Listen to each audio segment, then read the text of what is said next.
It's my pleasure to be here this evening to ask you to join together with me to welcome Les Brown for his third in a series of 4 classes.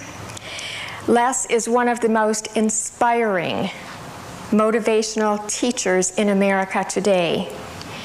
When I heard him 3 years ago, it actually brought tears to my eyes, and I rushed one of my sons over afterwards to introduce him to Les.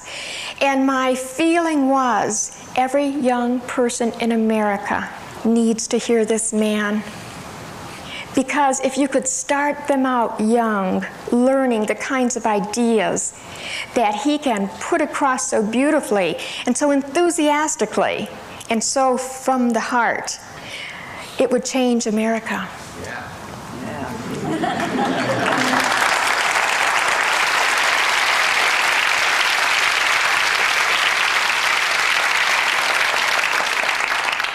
And I knew when he was here before, we'd be having him back again. You know how you just know some things? And so I'm just thrilled tonight to introduce to you Les Brown.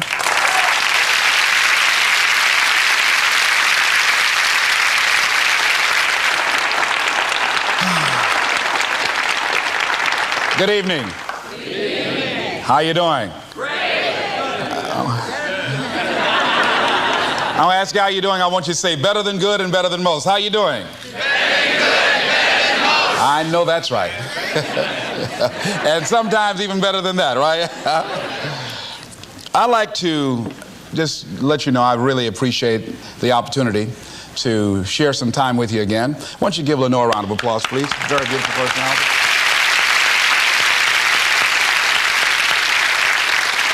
I'm very, very supportive of this ministry. I think that Jack Boland is ahead of his time, and the people here who show a level of concern in terms of empowering people and helping them to develop the skills that are necessary to navigate through some of the treacherous waters of life is something that's very much needed. This evening we're going to be looking at how to get unstuck. I think some of you know what I mean. Sometimes we have to ask ourselves, what's using my life? Heard a guy give a lecture one time that says, we are today what we were when. And he was talking about the fact that we, to a great extent, behave, think, react because of some previous experience that we've had. One of the things that we know about life is that it is always changing. Sometimes you're up. Sometimes you're down. Sometimes things go real well, and sometimes they don't. Sometimes you're happy, and sometimes you're sad. Now that's that thing called life. And when we begin to understand and know that, accepting that reality that we will never ever have things just on an even keel all the time, that you're going to have some ups and you're going to have some downs, but during those down moments, that's where the growth takes place. That's where the work is. See, anybody can feel good when they have their health, their bills are paid, they have happy relationships, the children are acting normal, business is successful. Anybody could be positive then. Anybody can have a larger vision then. Anybody can have faith under those kinds of circumstances. Am I correct? Yeah. See, but the real challenge of growth, mentally, emotionally, and spiritually, comes when you get knocked down. Somebody said that adversity introduces a man to himself or a woman. How you handle it, that's where the growth takes place.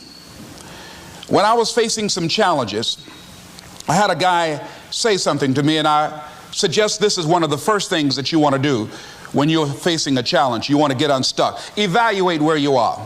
Look at it. Assess yourself. Assess yourself and assess the situation. What brought you there?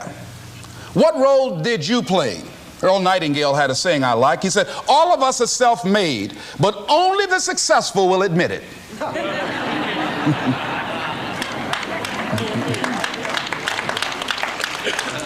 What has brought you to this point? What did you learn from it? Are you learning anything? Or are you doing it over and over and over again? Somebody said that insanity is doing the same thing in the same way, expecting a different outcome. Are you going through it, or are you growing through it? Are you bigger and better because of it? Because it's not going to leave you until you grow through it. I was going through a major challenge in my life that was wearing me out, that was using me. And one of my students told me in a class that I was teaching, Lessons in Truth, she said, Les, until you handle it with grace, it will stay in your face. And it stayed there a long time. The challenges of life. How do we get stuck? A friend of mine went through a divorce. My best friend. He had a wife that did not love him as much as he loved her. It was his first real true love. He was a very religious man. Did not believe in divorce. He made a mistake.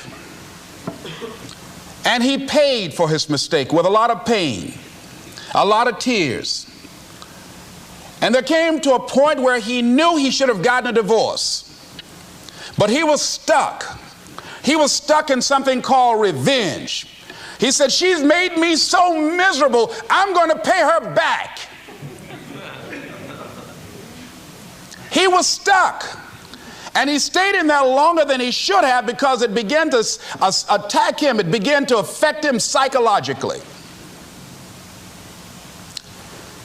And as a result of that, when he eventually did get a divorce, he took that same attitude to other relationships, looking for something to go wrong. He was burned so badly, he did not want to risk pain again. He was going in relationships trying to avoid pain. When it became too close, he would do something to make sure the relationship did not work. He would always try and find something wrong with the person because there are no perfect people. So if you look for it, you can find it. He was stuck in revenge. Another friend of mine, working on a job, loved the company very much, expected to retire there. And one day they called him in the office, asked him for his badge and identification, called the security man up, walked into his desk, told him he was fired and he had to leave then. He was devastated. And if you came anywhere near him, he will tell you his story, as we all have stories. Even when he got a job, he went on the job telling anybody who would listen how they fired him unjustly. And he always ended with, it wasn't fair. Life isn't fair. Life just is. It's not fair that birds eat worms, and they do. So we can't even deal with what's fair. But he's stuck in the fact that it's not fair. I don't deserve that. They were wrong. I used to be a state legislator in Columbus, Ohio.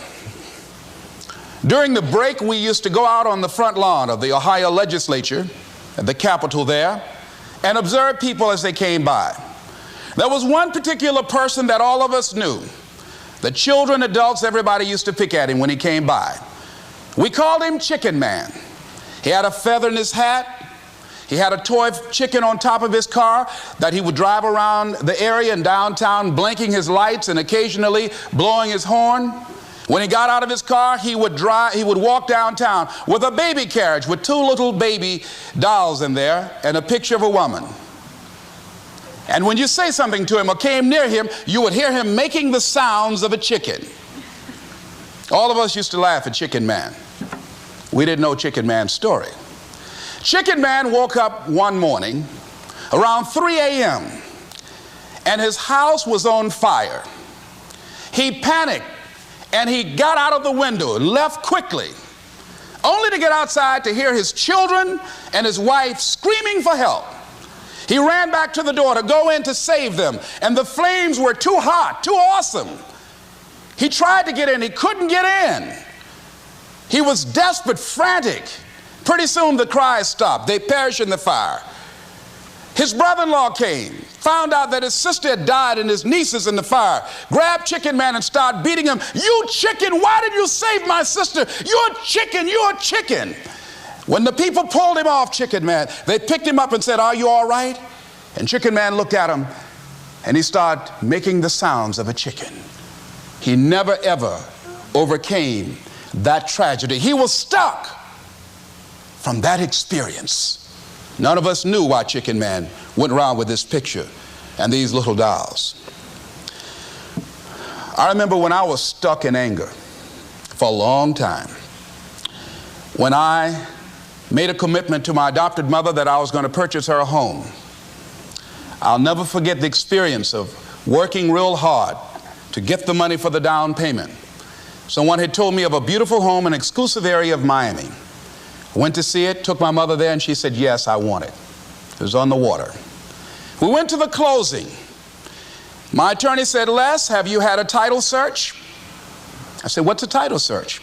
Well, we just take a couple of days to check it out and make sure there are no liens against the property that you might have to pay if you buy this home. The guy who was there selling me the house, he said, listen, he said, the only reason that I'm selling you this house and selling it at a loss is because I admire the fact that you want to purchase this house for your mother. I have another guy who will give me substantially more money, but I like you. And I've got to get back to Philadelphia. Now, if we cannot consummate this deal now, then the deal is off.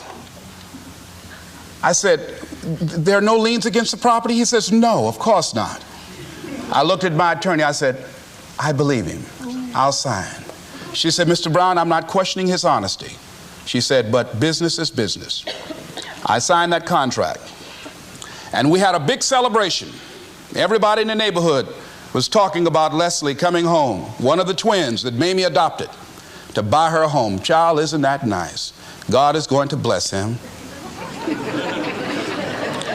A few weeks later, I received a letter, a registered letter, indicating that the house was going up for sheriff's sale on the courthouse steps. A man had filed a $12,000 lien against the property because the previous owner owed him that money. And if I did not come up with $12,000 in 30 days, he was going to sell the house to the highest bidder. I called this man and said, Mister, my name is Les Brown. I purchased this house. I had nothing to do with your prior bill. He said, that's not my problem. He said, you should have had a title search. I said, can you give me time? I said, my mother is an older lady. She has a bad heart. And I said, please. I said, if you just give me the time, I don't know how I'm going to do it with the house note and everything else, but I think I can pay you at least $2,000 a month, and within 6 months, somehow I will pay you your money. He said, no, I want it all in 30 days or you get out. I did everything I could, racked my mind thinking about how I could get $12,000 because I took everything I could to get the money just for the down payment and the closing. I finally had to face the reality that I wasn't going to be able to do it. I was up around 2 o'clock in the morning walking back and forth thinking, how was I going to tell my mother this? My children were there in the room sleeping all night long. I agonized over this. I lost over 23 pounds. Pretty soon I went in the room where my mother was sleeping and I said, Mama, I got down on my knees by the bed. I said, Mama, I got to talk to you. And she said, what's wrong? I said, Mama, I said, we got to get out the house. I said, in my haste to buy the house, I made a mistake. She said, that's all right, baby. I didn't like this house anyhow.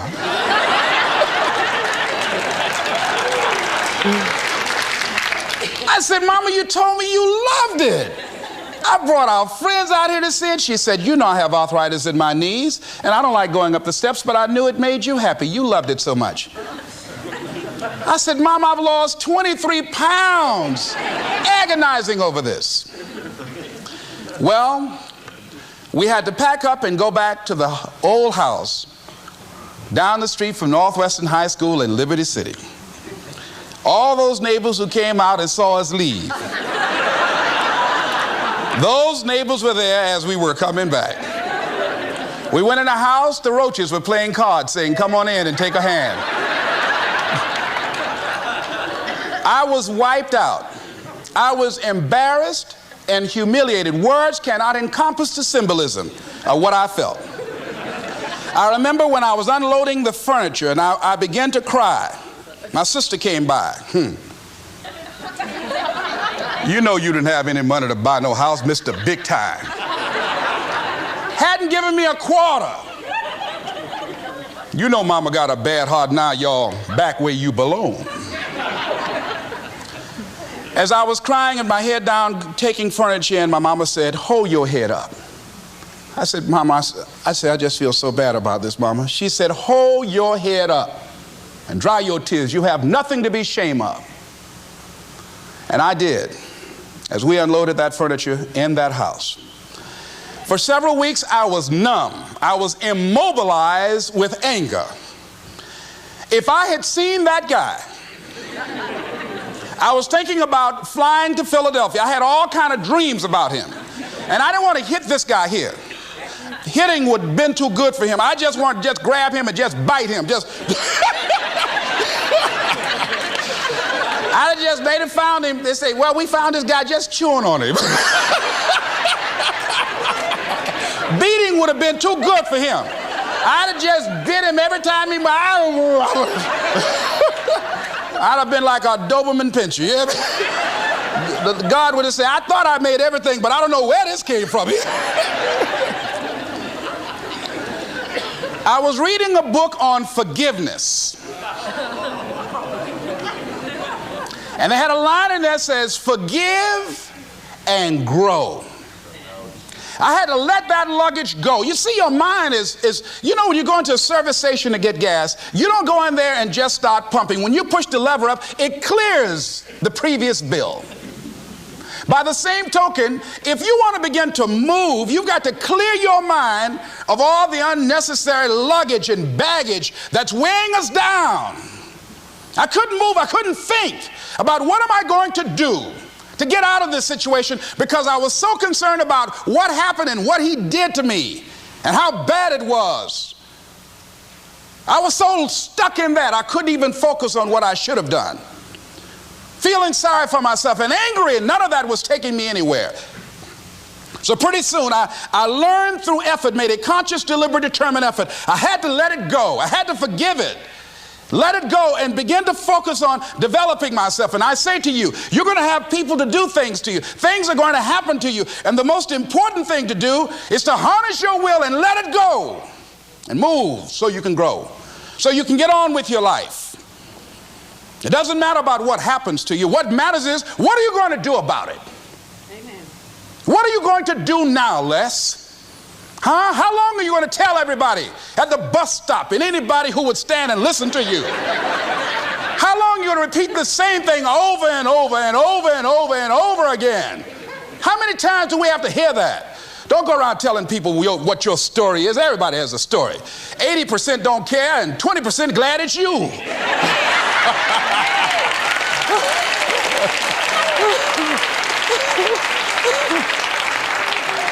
They say, I'm glad that didn't happen to me. Sometimes you think you got some problem. You hear somebody else's problem, and if their problem is real bad, it makes you feel good. Am I right? All right. So I had to let that go. All of us got stories to tell. Chicken Man allowed his tragedy to destroy his life. All of us have experienced some tragedy, and if we haven't, we will. And you can either let it destroy your life, or you can build upon it. You can permit it to let it hold you down, or you can decide, I'm not going to let that happen to me. I'm bigger than this. Make a declaration to yourself. Declare all-out war that you're going to get out of this rut. I don't care how good you are. I don't care how talented you are. I don't care how much you work on yourself. There are some times when things aren't going to go right. They just are not going to go right. There are times when anything that can happen will happen. Murphy's Law will be knocking at your door. Why? I don't know why. That's called life. And you have to deal with it. Sometimes your life will be in a slump, just like sports. Some of the best shooters can't hit baskets different times in games. They get in a slump. Do they sit on the sideline and say, you know, I just didn't hit a basket today? No, they continue to execute. I suggest to you that if you are facing a challenge, don't stop. Stay busy. Work your plan. Continue to do those things that you know that work for you after you have evaluated yourself in the situation. Continue to move. Stay busy, stay busy, stay busy. Repeat after me. Help somebody. And help yourself. Because what you give is what you get. Find somebody that you can help so you can forget about you for a moment. See, sometimes the best thing to do is to be. Sometimes you have to just back up and go within yourself. A bow and arrow, you can't take a bow and just push it out an arrow. You just can't push the arrow out. You have to pull it back and then release it. Sometimes you have to back up and go within and pray and meditate and recharge your batteries. Go away, clear your head, and then come back and look at it from a different vantage point. Don't operate while you're under the spell or the effect of what's going on. Next thing is that you've got to activate the thinker in you. Don't allow your emotions to control you. We are emotional, but you want to begin to discipline your emotion. If you don't discipline and contain your emotions, they will use you. Your mind goes on automatic, just like a guard. You know, I loved reading the book called As a Man Thinketh by James Allen. He uses the analogy of the mind being like a garden. You know, weeds don't have to have any encouragement to grow. You don't have to water them. They don't have to get sunshine. They don't have to have fertile ground. They will grow through the cracks of a sidewalk. Am I right? But if you want to grow orchids or roses or any kind of exotic flowers, there are special processes and procedures you must go through. Well, by the same token, you don't have to force yourself or motivate yourself to think negatively, to be depressed, to hate somebody, to want revenge, to want to get back at somebody, to beat yourself up over the head, to feel loaded with guilt. You don't have to make any effort to do that. Your mind is on automatic. It will do that by itself. But if you want to begin to move into your own personal greatness, if you want to begin to really enjoy a happy, successful, healthy life, you've got to be willing to go against the tide. You've got to be willing to harness your will and say, in spite of this, I'm in control here. I'm not going to let this get me down. I'm not going to let this destroy me. I'm coming back, and I'll be stronger and better because of it. You have got to make a declaration that this is what you stand for. You're standing up for your dreams. You're standing up for peace of mind. You're standing up for health. You want it, and you're going to go all out to have it. It's not going to be easy. When you want to change, it's not easy. If it were in fact easy, everybody would do it. But if you're serious, you'll go all out. So yes, I'm going to turn this situation around. I'm not going to sit back and moan and cry over what happened and what went wrong and who did what.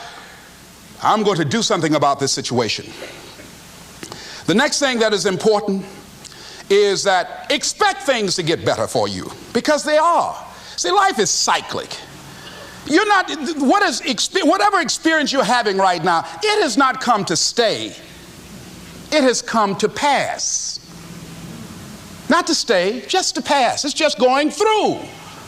The biggest challenge is to know what's happening. This is a part of this thing we call life. This too shall pass. And maintaining perspective, putting it in perspective. I was doing a training at a college, and it was a 2-day training during orientation. And in the training that I provide, I'm a motivational speaker, but I conduct processes in personal dynamics, where people begin to go through changes that stimulate the right and left hemisphere of the brain, enable them to see themselves differently. I conducted this particular simulation with these young kids, 17 and 18 years of age, so that they would begin to see how they make decisions and how they would survive in this particular simulation process we gave them. We had them to do it individually and then collectively. Over 30% of them wrote down as their first option, in order to survive, they would commit suicide. First thing they wrote down. Suicide among young people has increased 300%. Over 5,000 will successfully take their lives this year. Why? Why did they do that? I was so shocked. I said, what do you mean? Well, at least we would not suffer. And then they had the nerve to write down all of the other things they were going to do after they committed suicide. I said, listen, Kadumbo. No, when you come up with a permanent solution for a temporary problem, that's it. Game's over. That's it. You're not going to do anything. Anybody wrote suicide at the top, you can put your pencil down.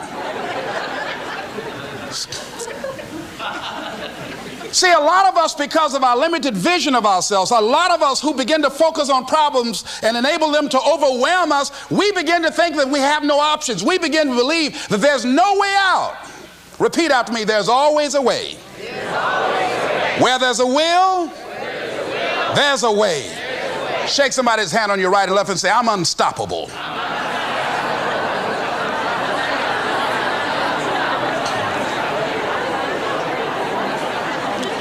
You've got to make those kind of declarations to yourself.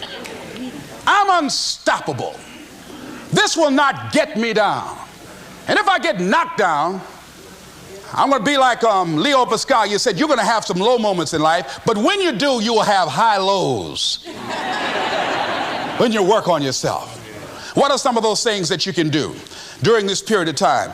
Go for walks. Do some things for you. Just go for a stroll so you can engage in some reflective thinking on life, on yourself, looking and enjoying the universe, smelling the roses along the way. Listen to upbeat music, music that inspires you. I have oldie but goodies. I have strategies that I engage in to recharge my batteries. I'm preparing for that because I know things are going to happen that I cannot anticipate. A very good friend of mine died the other day. I had a program for myself. I have books that I read that inspire me, tapes that I listen to that fire me up. Because you're going to have sometimes low moments when you won't want to get out of bed. You just want to stay there. At times you won't want to come out the house. At times you'll be feeling bad and don't know why. What's wrong? I don't know. Just leave me alone. Why did that happen? I don't know. It's called life.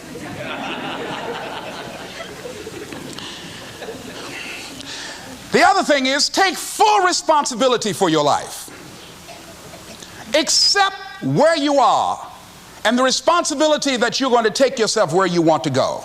Someone said we have two primary choices in life. We can either accept conditions as they exist, or we can take the responsibility to change them. See, a lot of people want to exempt themselves from taking responsibility. All they want to do is talk about the problem. Every time you see them, they'll tell you their story over and over and over and over again. No. You want to take responsibility for your life. I got me here, I can get me out of this. And I'm getting out. I'm not going to be a volunteer victim. George Bernard Shaw said there are two kinds of people in life. You know, he said those that make things happen, those that watch things happen, and those that don't know what happened. And he said the people that get along in this life look around for the circumstances that they want, and if they can't find them, they make them. They create them. So part of beginning to get unstuck, you've got to decide that the behavior pattern that you have adopted doesn't work for you. You've got to change your strategies, and changing your strategy means reinventing your life. Recreating you, and you have the power to do that. You can decide that you're going to change, that you're not going to be a wimp. You can decide that you're going to stand up to life. You can decide that I'm going to live each day as if it were my last. You have the power to make that decision. You can decide I'm going to work on myself and develop myself. I'm going to empower me. And all of these things that are happening to me right now, they're just temporary inconveniences. They're not stronger than I am. I'm in charge here. Next thing is separate what you do from who you are. That's what the guilt trap is about. See, a lot of folk won't let you forget what you used to do or what you have done, what mistakes you've made. All of us have made some mistakes in life. All of us have done some things that if we had them to do over again, we wouldn't do it again. There are a lot of things that if I had it to do over again, if I knew then what I know now, I would have done it differently. Well, it didn't happen that way. And that's what you call life. I didn't do it like that. Oh, you don't want me to live that down, huh? You want to keep on putting that in my face about what I did. Guess what? I'm not interested. That's what I did then. Won't do it today, so you are picking on an innocent man. Hello.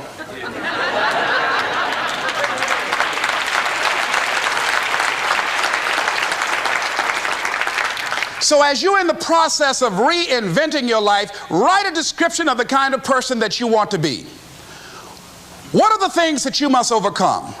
What qualities about your personality you know that you're going to have to change because those particular characteristics are liabilities to you?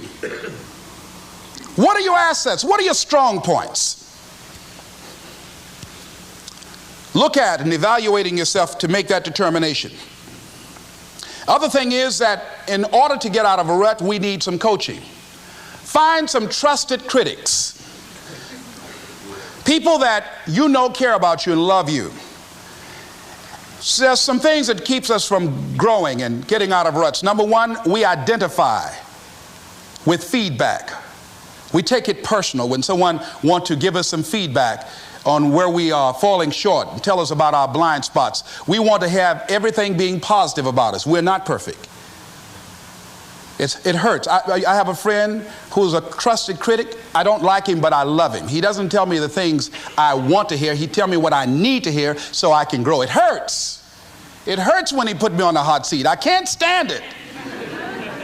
But that's the only way that I can grow. And I'm glad that he loves me enough to risk our friendship to tell me what I need to hear, not what I want to hear. Get a support group, somebody that you can talk to. People who perhaps might have a similar problem. Support groups are very powerful, that you can share some of the challenges that you're going through. And it might be a situation where one person can give you an idea of how they handle that situation and create an opening for you. Begin to stimulate some possibilities in your mind on how you can resolve the problem. We can't grow by ourselves. As I mentioned before, we grow from people and projects. The other thing is about life, when things happen to you, when you permit things to use you, you can't change the past, but you can interpret. You can reinterpret how you see it. For years, I was going around with a heavy load on my shoulders, feeling bad because I was adopted, doing interviews for adoption agencies and foster homes. And I was on television once, and I told these people in this particular interview that I was given away, my twin brother and I, when we were 6 weeks of age. A friend of mine, fortunately, was listening to the program. And she said, Les, I'd like to have lunch with you. And so I went over to see her. She said, when a woman carries a baby for 9 months, feeling that life movement in her, it's automatic and natural for her to learn to love that baby, to expect it to come here when she bears the pain to bring it into the world. Your mother, Mamie Brown, when she came in to adopt you guys, she didn't go through that process. She looked at whoever your biological mother was and said, I'll take him. You weren't given away less. You were chosen with love.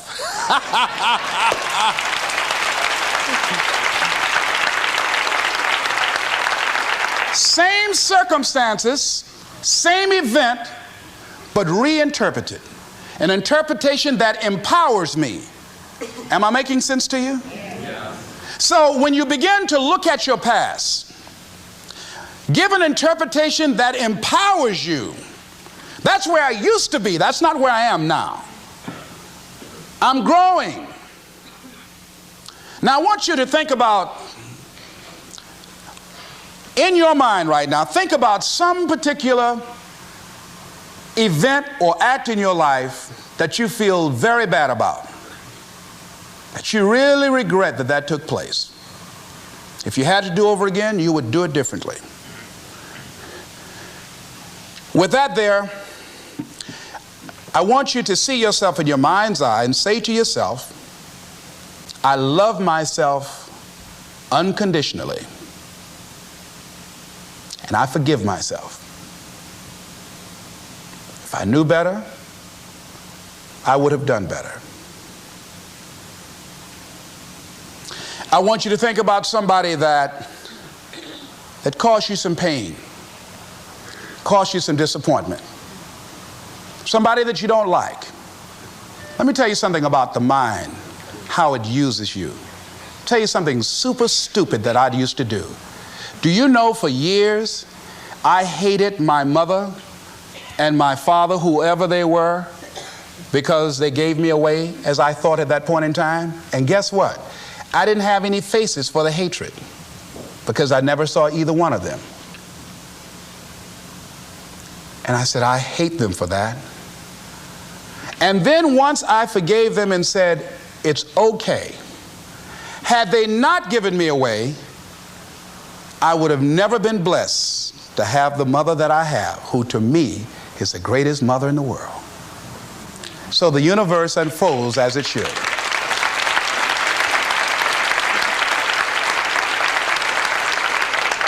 But when I went through this process, saying forgive them, I remember in my mind as I was trying to picture these people, I had two individuals in my mind standing there with no faces because I didn't know how they look.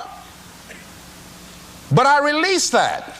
I let that luggage go. Think about somebody that you've hurt, somebody that you've disappointed, either deliberately or inadvertently, or someone that has hurt you deliberately or inadvertently. Think about them. Somebody that you really, when you think about them, the room turns red. Look at them in your mind's eye and say, I forgive you. I forgive you unconditionally. Whew, boy, that's a heavy load to let off. When I thought about that guy, I said, wait a minute, I can't, no, you don't know what this guy did. This was my mama. You don't know what we went through. My student said, Les, forgive, let it go. If you want to be forgiven, you better forgive somebody. None of us are perfect. All of us have made some mistakes. And it wasn't easy. It's not easy forgiving, am I right? It's hard. See, everybody won't forgive. They say, I forgive, but I don't forget now.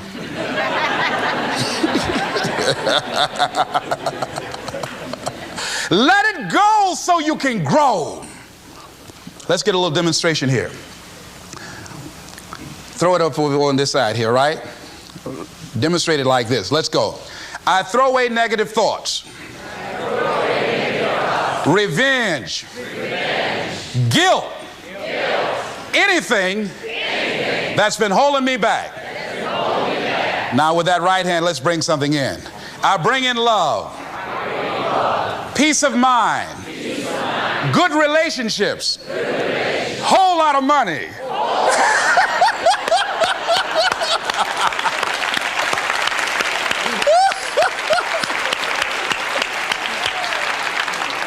I don't know why people raise their voices when we say a whole lot of money.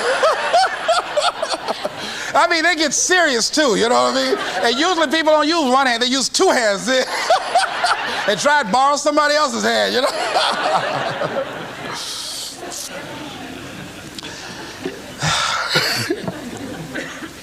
Reinterpreting our past. Understanding and knowing that we can move from where we are. That we can begin to design the kind of life that empowers us, that gives us happiness, that enable us to be on top of who we are. Knowing that as we begin to explore new horizons and new vistas in life, that as we begin to focus on developing ourselves, as we begin to elevate ourselves and not to follow the crowd, activating the thinker in us and disciplining and putting on hold the emotional part of ourselves. It's not easy, but through practice and practice and practice, practice makes what? Absolutely not. Dismantle that belief system. Practice makes improvement. You can always better your best. You can always go beyond anything that you have ever done. You'll never hit a state of perfection. You're always bigger than what you do.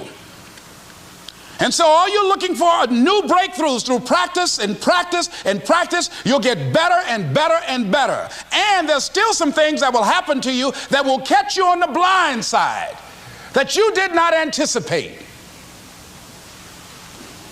get knocked down, but you won't be knocked out. You'll be able to get to your feet again, be on the ropes, but you'll have a fast recovery rate when you work on yourself. Read inspirational books, of course. Listen to tapes that begin to inspire you, and stay around people who will empower you. People that will help you feel good about who you are as you're in the process of transforming your life. Life is so beautiful. Today someone gave me something on life called What is Life? I'd like to share it with you.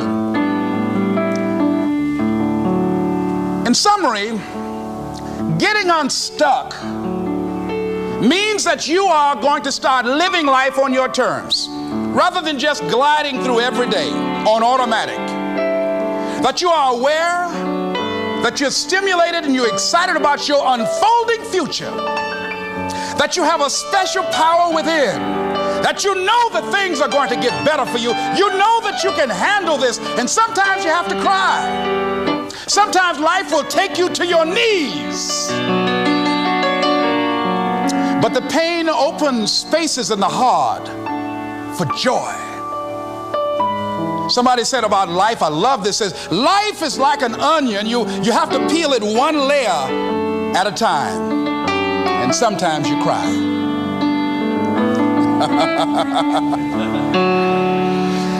This author said about life, life is a challenge. Meet it.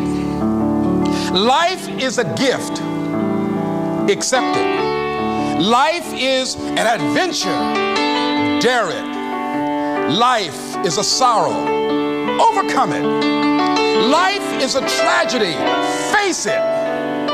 Life is a duty. Perform it. Life is a game. Play it. Life is a mystery. Unfold it. Life is a song. Sing it. Life is an opportunity. Take it. Life is a journey. Complete it. Life is a promise. Fulfill it. Life is a beauty. Praise it. Life is a struggle. Fight it. Life is a goal. Achieve it. Life is a puzzle. Solve it. Isn't that beautiful? I love that.